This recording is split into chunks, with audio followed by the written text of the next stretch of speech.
Hello learners and welcome to today's lesson of algebra. Let's get to our lesson. So we know that when it comes to algebra, these are the different topics that are under algebra. But for today's lesson, we are only going to focus on these 4 topics. So by the end of this lesson, we will address the following. We are going to address use of the laws of exponents to simplify expressions, solve for exponential equations, including those with rational exponents, simplify surds and do operations with surds, solve equations involving surds, use the value of the discriminant, which is b squared minus 4ac, of a quadratic equation to determine the nature of the roots, and lastly, solve for quadratic inequalities. So that is what we will address in today's lesson. Now, when we think about the keywords that we use when we are talking about algebra, there they are, and we know that we use or we see those words whenever we are working with algebra. Now, looking at the common content and skill errors and misconceptions, learners do not know the exponent laws and their surd laws. So those are very important. We must know our exponent laws and our surd laws. Learners do not know how to simplify an expression fully. So that is also an error that comes up frequently. And then learners confuse what they need to do when adding and subtracting terms and when multiplying and dividing terms. So we need to know that if we have different terms, if we're adding them, what we should do, or if we're multiplying them, what we should do. So that tends to be a common error when it comes to algebra. Now, what should you know and be able to do from grade 10 and 11? Well, you should know how to use exponent laws to simplify expressions. You should know how to simplify terms when they are added or subtracted. You should know how to interpret inequalities, and you should also know how to associate mathematical concepts to solve problems. Let's also make sure that we are sharpening those skills when it comes to the exam, because if you have these skills, then you will be able to perform better in the exam and also be able to answer those questions more accurately. Let's go to an ad break and then we'll see you just now.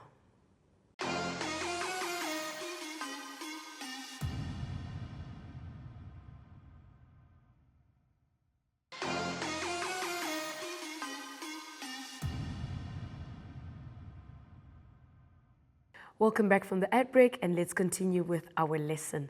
So now we are going to move into that first concept of our concept map, and that is exponents and surds.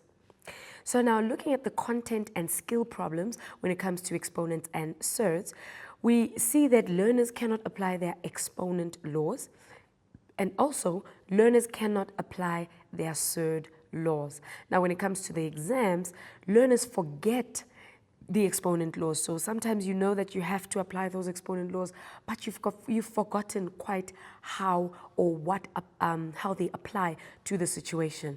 And also when working with surds, learners forget to check if their final answer is applicable or not. So those are the things that we tend to forget when it comes to the exam. What are the key theory aspects when it comes to exponents and surds? Well, when we multiply powers of the same base, we add the exponents. When we divide powers of the same base, we subtract the exponents. When we add or subtract more than one term that are unlike, we need to look for a common factor. That is very important.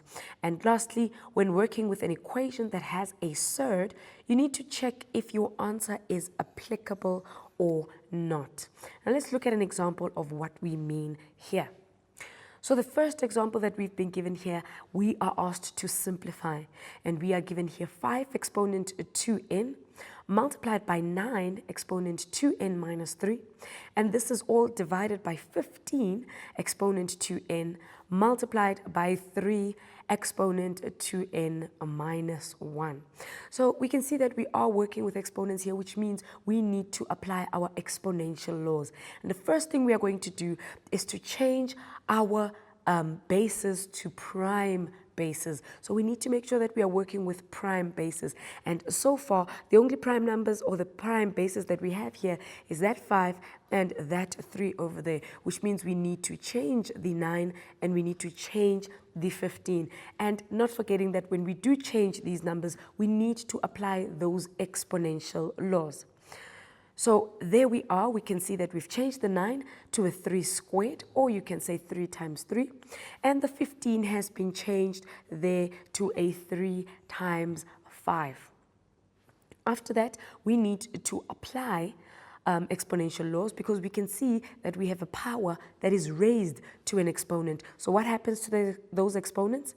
Yes, they are going to multiply with each other, and that is what is going to happen with these bases. So after we've multiplied, that is what we have there. And now that all the bases are prime bases, this is where we look for the ones that have the same base. Now remember, if we are multiplying the powers of the same base, then we are going to add those exponents. But if we are dividing powers of the same base, then we are going to subtract those exponents. So let's see how we can apply that in our example here. So as we can see, we see that here the exponents have been subtracted because those bases were being divided. So we had 5 exponent 2n divided by 5 exponent 2n.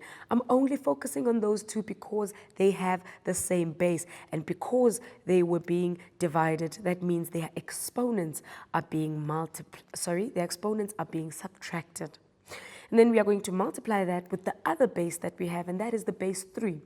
And as we can see, we have this base 3 there as a numerator, and it is being divided by this base 3 and this base 3. So what does that mean? Because we are dividing, it means we are going to subtract those exponents. So as we can see here, as a result, we have our 3, which has the exponent 4n minus 6, and we are going to subtract this 2n there, and again we are going to subtract this 2n there, and we are going to subtract the negative 1, which then results in a positive 1. So don't forget, each and every exponent needs to be subtracted if ever we are dividing those powers that have the same base.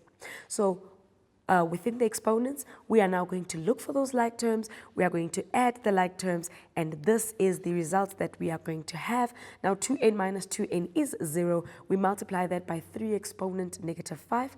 Again, our exponent laws say that anything to the exponent of 0 becomes 1. So that's what we have there. And then our final answer is 1 divided by 243. And that's how we used our exponent laws to simplify this expression. But notice how, when it comes to the expression, it is only multiplication and division that are involved here. So what happens when we can see that the powers are being subtracted or added? Let's look at a second example. Now, with this second example, we can see that we do have 2 powers that are being subtracted there. So the one power subtracting the other power. Now, the common mistake here is that learners see the same base and they say, okay, because we have the same base, that means we are going to subtract the exponents. And if you think about it, that is not what the exponential laws say. So this is absolutely incorrect. Now, the exponent laws say that only when we are multiplying, then we are going to add the bases, or when we are dividing, then we are going to subtract the bases. But what do we do when these powers are being subtracted or added? We need to look for a common factor. And in this case, the common factor there is 3 exponent x. Now, when we divide our first term with 3 exponent x, we are left with the 3 that has an exponent 1, and we are going to minus with the second term divided by the common factor. That's going to leave us with 3 exponent negative 1. And of course, that is equals to 216. Now, when we're looking inside the brackets, we can see that we no longer have variables in there, which means we can go ahead and simplify that within the bracket. That gives us a fraction of 8 divided by 3, or 8/3. Now we have 3 exponent x, and that is multiplied by 8/3, which is equals to 216. Now, how are we going to simplify that? We're going to divide both sides by 8/3, or we're going to multiply both sides by 3 divided by 8. Now, when we multiply the right-hand side with the 3 divided by 8, our answer then we have 3 exponent x is equals to 81. Now, again, thinking of those exponential laws, we can go ahead and write 81 as an exponent or in exponent form, and that gives us 3 exponent of 4. And then now, because the powers are equal to each other, and they have the same base, that means that the exponents are also equal, which means that our final answer is x is equals to 4. And that is how we worked with powers that are being subtracted or added. Remember, we just take out a common factor. Let's quickly go to an ad break, and then we'll see you just now for the rest of our lesson.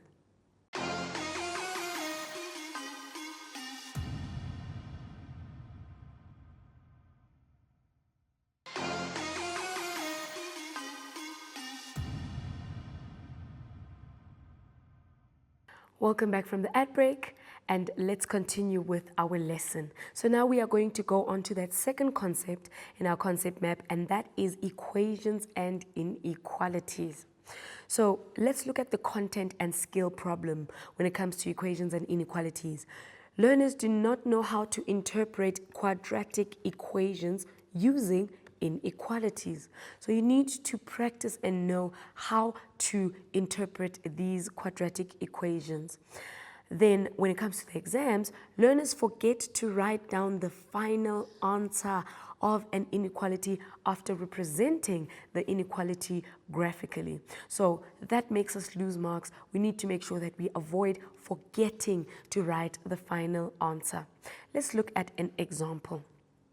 But before we can look at an example, we see here that the key theory aspects, the things that you've learned from grade 10 to grade 12, is that when it comes to an inequality, we start by factorizing the given inequality, or rather the given quadratic equation. Now, after factorizing, we find the critical values and represent them and represent the inequality graphically. So we are going to find those critical values, represent that quadratic graphically, and finally we are going to write down that final answer by interpreting that graphical representation algebraically. So let's see what we mean. So here we have solve for x, and we can see that we have been presented by an inequality. Well, the first thing we need to do is to put our inequality in standard form. Now, what does standard form mean? It means all the terms are on one side, and on the other side we have 0. So here we can take the negative x to the right-hand side, leaving us with 0 on the left-hand side, and we have a quadratic equation or a quadratic inequality of 2x squared plus x minus 3. Then we are going to go ahead and factorize that quadratic inequality, and that is going to give us one factor or one bracket of 2x plus 3 and another bracket of x minus 1. Now, this is where we need to get those critical values, and we can see that from our brackets, so from our factors, those critical values are a negative 3 divided by 2 and a positive 1. Now, because we have our critical values, we now need to write down the answer algebraically. And the only way we can do this is to represent our information or our critical values graphically. Now, we know that a quadratic equation is represented by a parabola, and we can see that that is a positive parabola, therefore the positive parabola in that sketch there. Now, looking at our inequality, we are being asked where these factors are greater than 0. So where the factors are greater than 0, we can see that that is this part of our parabola. And we are not only being asked greater than, but greater than or equals to. So we can see that the critical values are also included in our representation. So as we can see there, those are the values that they are talking about. So how do we represent those values? As shown in the diagram, these are all the values going on the right of our critical value of 1, and all the values that are going on the left of the critical value of -3/2. Now, the ones that are on the left of -3/2, those values are smaller than the actual critical value. And the one that are on the right of that 1, those are bigger than the critical value. So now that we've identified it and we've seen it graphically, now we can represent it algebraically, and that is the final answer that we are talking about. So if you leave your answer just like this, you are not finished. You haven't written down your final answer. So in this case, our final answer is that, okay, let's just fix that. Our final answer is that x is greater than a -3 divided by 2, or x is smaller than a -3 divided by 2, or x is greater than 1. And that is the final answer. And remember to use or, because you are saying that the values are either greater than 0 on this side of the number line where the values are smaller than -3/2, or the values are greater than 0 when we are looking at the x values that are greater than our 1. So remember to present that properly, and remember to always write down your final answer. Let's move over to the next concept in our concept map, and that is the nature of roots. Now, when it comes to the content and skill problems here, learners do not know how to differentiate between real, non-real, and equal roots. Learners do not know the conditions of roots to be real, non-real, or equal. And learners do not know how to identify the discriminant. So these are things that you need to make sure that you know before that exam comes. Now, when it comes to the exam, learners forget the conditions for the roots to be real, non-real, or equal. So you know that there are certain conditions there. And again, learners struggle to identify that discriminant. Let's look at the key theory aspects when it comes to these nature of roots. So the discriminant is delta, and that is equals to b squared minus 4ac, or the expression that is under the square root. And if you forget what the discriminant looks like, you can simply go on the formula sheet, because we know that the formula sheet has that quadratic equation. Now, which part is the discriminant?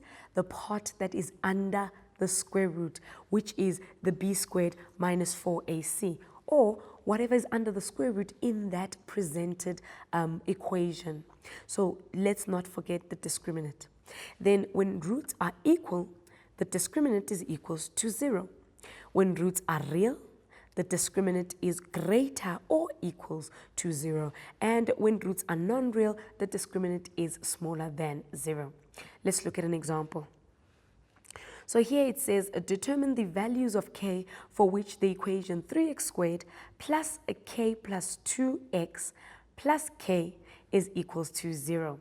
Now, what we notice about the given equation is that it is in standard form, that form of ax squared plus bx plus c, and that is equals to 0. Now, we have to determine, the values of k for which this given equation has equal roots. So our key word there is equal roots. Now, what do we know about equal roots? We know that the discriminant is equals to 0. So that's what we know. We know that the discriminant is equals to 0. What is the discriminant? The discriminant is b squared minus 4ac, and that is equals to 0. So as you can see there, we have identified our a, that is 3. We've identified our b, that is a k plus 2. And we've identified our c, which is the k. So all we need to do now is substitute and we solve for k. So when we substitute the values there, that is what we have. Then when we simplify that, we have a k squared plus 4k plus 4 minus 12k. And we can see that there are like terms there. So when we simplify that further, we have a k squared minus 8k plus 4. Now that is a quadratic equation, which means we would need to factorize it. And when we try and find the factors, if we cannot, we can use the quadratic equation because it is a quadratic equation. So that's what we can use. In this case, the value of a is 1, the value of b is negative 8, and the value of c is a 4. So we can go ahead and use the quadratic formula there and see that x is equals to, well, we're rather actually working with k. So for the quadratic formula, because we can see that our quadratic formula has a k in there, so that would mean that k is equals to that given equation. And then that would mean that k is equals to 7,46, or k is equals to a negative 0,54. Remember, the question asked, determine the values of k for which the equation has equal roots, and those are the values of k where the equation has equal roots. Let's move over to the last concept in our concept map, and that is problem solving. Now, when it comes to the skill problem here is that learners struggle to associate mathematical concepts to solve problems in algebra. And also within the exam, again, learners cannot associate concept learned with the current problem that needs to be solved. So we need to be able to associate our mathematical skills with the problem presented. So let's get to our questions. The first question there says solve for x. Now we can see that we are presented with a surd. So the question has a surd, and what you should remember is to remember to check your answers whether they are acceptable or not. So we are either going to accept the answers or reject the answers. So just in case you forget, you can make a note for yourself that because this question has a surd, we need to check the final answer. So let us now solve for x. Already the surd has been or is alone on the one side, so we can now immediately just square. We can just square both sides because we want to get rid of that surd, and we know because it's a square root, we are going to square it. Now remember those exponential laws, that square is going to apply to both of these numbers here. So the x and the 3 as well. So that means that on the right hand side, we are going to have a 9x squared. Now on the left hand side, we are just having a 3 minus 26x. Now, when we bring over everything to one side, we have 9x squared plus 26x and minus 3. So 9x squared plus 26x minus 3. Of course, we are going to need to factorize that quadratic, and that is going to give us a 9x minus 1 and a x plus 3. And that is going to leave us with two answers of x is equals to 1 over 9 or x is equals to a negative 3. Now remember, you would need to test these answers and check if they work or not. So how do we check? Well, we check by saying that the square root of 3 minus 26 multiplied by 1 divided by 9, and you're going to put that into your calculator and you're going to check what you are getting as an answer. So the answer that you should be getting should be 1 over 3, and this is of course the left hand side. And then the right hand side, with the same value of x, you are going to say it's 3 multiplied by 1 divided by 9. That is going to be 3 divided by 9, which of course is 1/3. And we can see that the left-hand side and the right-hand side are equal. So we definitely know that the 1 over 9 works as an answer. Now, what about the negative 3? So that is going to be the square root of, and remember this is the left-hand side. Now, the square root of 3 minus 26 multiplied by a negative 3. And then the answer there is a 9. And when we check the right-hand side, remember the right-hand side, we had the 3x, so that is 3 multiplied by a negative 3, and that would give us a negative 9. As we can see, the left-hand side and the right-hand side are not equal. So that means we are going to reject this answer of x is equals to negative 3, and we're going to accept the answer of x is equals to 1 over 9. You can write it again, or you can just show that x is not equals to that negative 3. But even though you've rejected the answers, both answers must appear that you found the two answers, and you must also show your choice of which one you've accepted or rejected. So in this case, our x is 1 divided by 9. So the next question there says evaluate, and here we have been given 3 exponent 2018 plus 3 exponent 2016, and that is divided by 3 exponent 2017. Now, we need a way that we are going to calculate this equation. Of course, there are several ways that you can calculate this, but what you first and foremost need to remember that because we have more than one term, it means that if we have no other way of solving it, we need to find a common factor. Now, what do you think is the common factor between the values there in the numerator? Well, we can say that the common factor there is a 3 and to the exponent of 2016. We can take out 2016 because of this 2016, or you can actually take out 2017 because of the denominator there. But either way, you will, if you know your exponent laws and apply them, you will get to the same answer. So now that we've taken out a common factor, now remember, every time you take out a common factor, we are going to take that term and divide it by the common factor. So if we take 3 exponent 2018 and divide it by 3 exponent 2016, exponent laws say if we are dividing the same base, we are going to subtract the exponents. So that's going to leave us with 3 squared there. Now this is going to be added to now 3 exponent 2016 divided by 3 exponent 2016, that gives us a 1.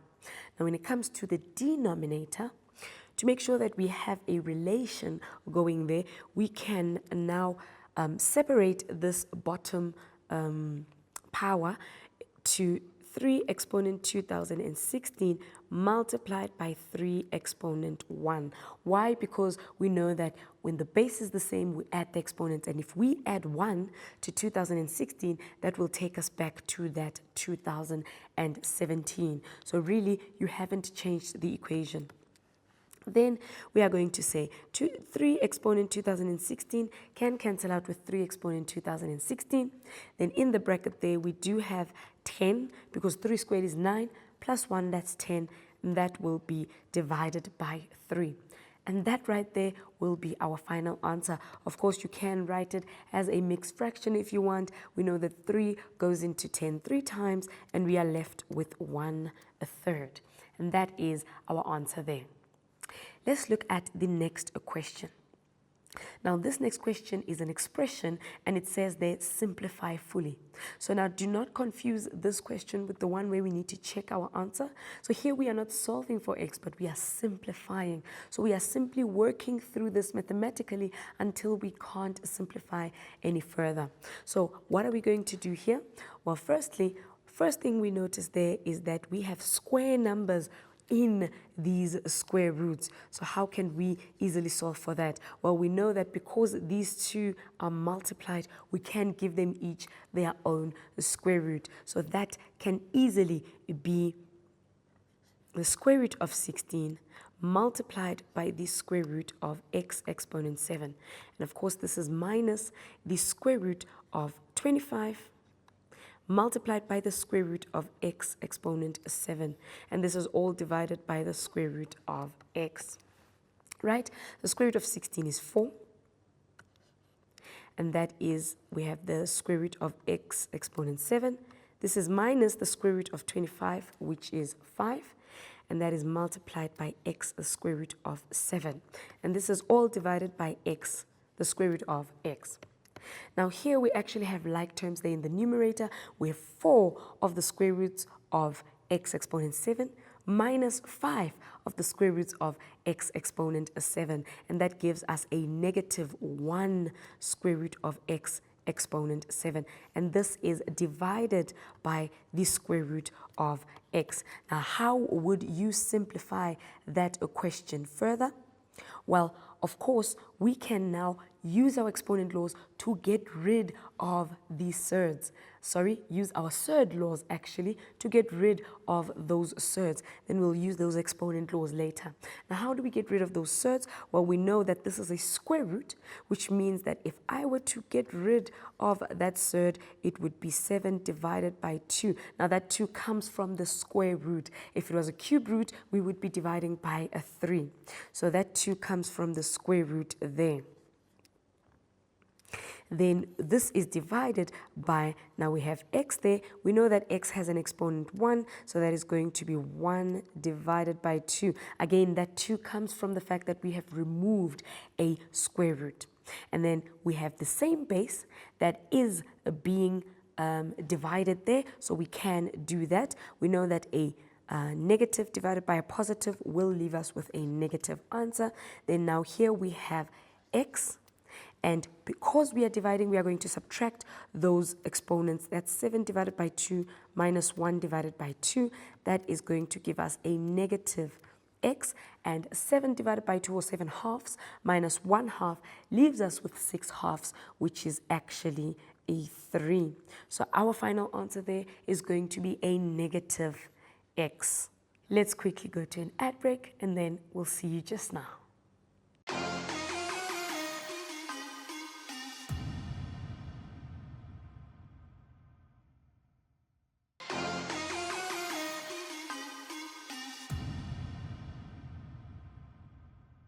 Welcome back from the ad break, and let's continue with our lesson. So now we are going to look at number 5 here. So given t of x is equals to the square root of 3x minus 5 divided by x minus 3, for which values of x will, the square root of 3x minus 5 divided by x minus 3 be real? Now, for us to answer this question, we need to know what conditions would make an expression real.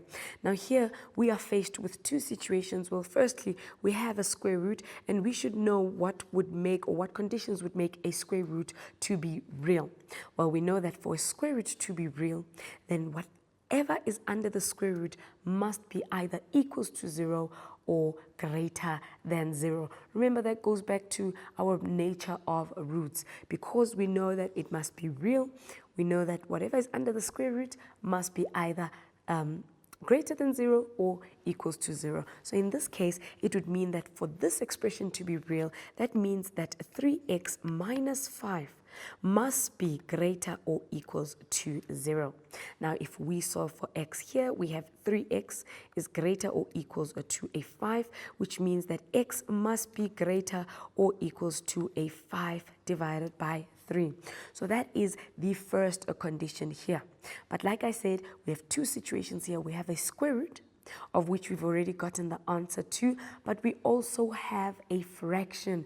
And for a fraction to be real, the denominator, so whatever we have there, but the denominator cannot be equals to 0.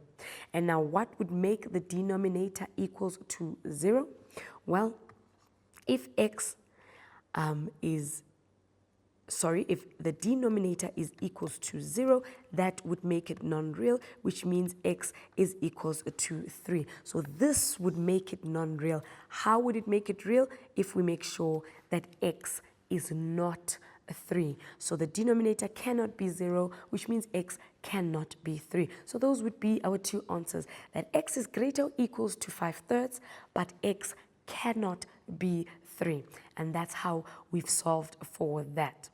Now the second one says solve for x if t of x is equals to 1. Now t of x is the equation that we were given there. So this would mean that the square root of 3x minus 5 divided by x minus 3 is equals to 1. Well, to get rid of that denominator, we are going to multiply by the denominator. That's going to give us x is equals to 3 on this side and 3x minus 5 on this side. We are going to square both sides, and that is going to leave us with 3x minus 5 on this side, and on the right hand side we are going to have x squared minus 6x plus 9. Moving everything over to one side, we are going to have x squared. So in minus 6 minus 3, that's going to give us minus 9x. And then we have a 9 plus a 5, that's going to give us plus a 14. We are going to need to find the factors of this quadratic. And when we find the factors of this quadratic, that is going to be a negative 7 and a negative 2. So the one bracket has x minus 7, the other bracket has an x minus 2. That means that our two answers, x is equals to 7 or x is equals to 2.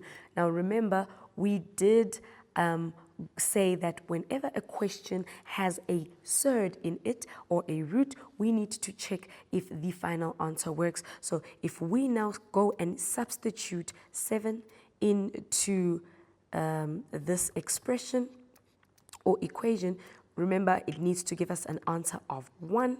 And if you enter that into your calculator, you will indeed see that it does give us an answer of 1. And what about the other value for x? Well, we can see that if we substitute 2 into this equation, that is going to be 3 multiplied by 2 minus 5. We know that's going to give us the square root of 1. And as a denominator, it will be 2 minus 3. So 2 minus 3, we know that that is going to give us a negative 1. So we can see that that indeed is not equals to 1. What does this mean? It means that we need to now reject the answer of 2, and we are saying that our answer is equals to the 7, because the 7 is the only one that works in that situation. Let's go over to the next question. So the next question there says, given 2 exponent x plus 1 plus 2 exponent x is equals to 3y plus 2 as an exponent minus 3 exponent y, where x and y are integers. Determine the values of x and y. So now we are going to try and solve for this. And do you remember what we said? When we are seeing powers that are being added or subtracted, we are going to look for a common factor. So when we look at the left-hand side, the common factor is 2 exponent x. That leaves us with 2 exponent 1 plus 1. And on the right-hand side, the common factor there is 3 exponent y, open bracket, for, after we've taken out the common factor, we are left with 3 exponent 2 minus 1. Now when we simplify that further, 3 exponent y, that is multiplied by 8. And on this side, we have 2 exponent x, that is multiplied by 3. Now, how can we simplify this further? Well, we can now divide by, on this side, we can divide by a 3 and the 8, so 3 times 8. And on this side, we can divide by the 3 times the 8. Why are we doing that? So that the 8 can cancel the 8 on this side, and on this side, the 3 can cancel the 3 or divide by that 3. Then we would be left with 2 exponent x divided by 8, which is also written as 2 exponent 3 as an exponent. Our aim there was getting them to the same base, because the only way we can divide 2 powers is if they are the same base. And then we have a 3 exponent y, and this is divided by 3. Now, you need to keep in mind that there are different ways to solve this equation, but as long as everything is mathematically correct, as long as you use your laws correctly, then you will be awarded those marks.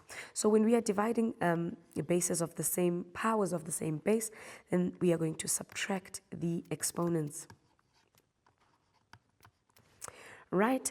And now we have 2 exponent x minus 3. That is equals to 3 exponent y minus 2. Now, if you think about these powers being equal, so that means that this is going to be x minus 3 is equals to 0 and y minus 1 is equals to 0. And it's very important that we use the word and, because as I've shown you there, both exponents must be 0 for this to be equal, for this equation to be true. Both exponents must be equals to 0. So we have to use and. It is not a choice of one or the other, but it is both of them together at the same time. So then we have the x is equals to 3 and y is equals to 1. So only when when x is equal to 3 and y is equals to 1, this expression can be true, or those are the values actually of x and y. Let's move over to the next question. The next question there says, again, solve for x. We are presented with 5 exponent 2x minus 1 divided by 5 exponent x plus 1 is equals to 4.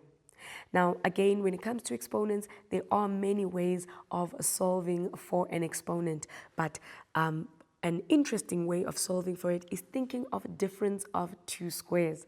Now, we know that when it comes to difference of 2 squares, we need, first of all, for the expression to have a minus, and the minus has to be between 2 square numbers. And as we can see, 1 is already a square number, but what about 5 exponent 2x? Well, 5 exponent 2x comes from 5 exponent x multiplied by 5 exponent x. So in actual fact, we can say 5 exponent x here has been squared. So if we apply our knowledge of a difference between 2 squares, we can say that is 5 exponent x minus 1, and we have 5 exponent x plus 1, and this is divided by 5 exponent x plus 1. And this is equals to a 4. So that is how we've solved for that. Now, what do you notice about the numerator and the denominator? Well, we do have some things that are the same, and when they divide with each other, they give us 1. So 5 exponent x plus 1 divides with the whole 5 exponent x plus 1. We are then left with 5 exponent x minus 1 is equals to 4. This gives us 5 exponent x is equals to 5. And now we have powers that are equals to each other, and they have the same base, which means that the exponents are then equal. Looking at our last question there, we have the square root of x minus 2 plus 3 is equals to 10 divided by the square root of x minus 2. Now we have surds here, we also have fractions here, and the best way to get rid of a fraction is to multiply by that denominator. But there's also the K method that you can use. You can solve this without using the K method, but you can use the K method. So we are going to use the K method here just to show you how that works. So we can see that to make things easier for ourselves, we are going to let that x minus 2 be equals to k. So that means that our equation is now going to read k plus 3 is equals to 10 divided by k. Now that looks much simpler than what we were presented with. But remember, this is just a temporary situation. You are going to need to bring that k back. Now we're going to multiply everything by the denominator because we want to get rid of that fraction. That is going to give us k squared plus 3k. That is equals to 10. That gives us a k squared plus 3k minus 10. And when we factorize that quadratic equation, that is going to be a k plus 5 minus and a k minus 2, which means our two values are going to be k is equals to a negative 5 or k is equals to a positive 2. But now remember that k is equals to that square root of x minus 2. So we need to remember that. So we are going to bring back that square root of x minus 2, that is equals to a negative 5. And also this side we will have the x minus 2, then that is equals to 2. Now on this side here, immediately we can reject that answer because we know that there is no way a positive square root can be equals to a negative answer. So we can already reject that answer there. And when it comes to this other side, we're going to square both sides, which is then going to leave us with an x minus 2 is equals to a 4, which means that a x is equals to 6. And when you substitute that value of 6 there, you will see that indeed it does work, and this is our only answer. Let's quickly go to an ad break, and then we'll see you just now.